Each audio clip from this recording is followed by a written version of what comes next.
आज भरी महफिल में तुझसे ये कहना चाहते हैं। आज भरी महफिल में तुझसे ये कहना चाहते हैं, हम तो बस तेरे ही हैं और तेरा होकर ही रहना चाहते हैं।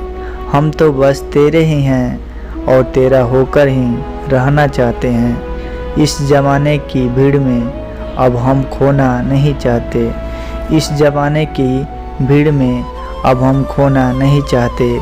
जब से तुझे अपना बनाया है ना, अब किसी और के होना नहीं चाहते। जब से तुझे अपना बनाया है ना, अब किसी और के होना नहीं चाहते। अब किसी और के होना नहीं चाहते। हेलो फ्रेंड्स, कैसे हो? अच्छे होंगे। ये वीडियो कैसा लगा कमेंट में ज़रूर बताइएगा और ये वीडियो को लाइक करके चैनल को सब्सक्राइब कर दीजिएगा और साथ में बेल आइकन को प्रेस कर दीजिएगा ताकि अगले वीडियो आने वाली की नोटिफिकेशन आप तक पहुँचे।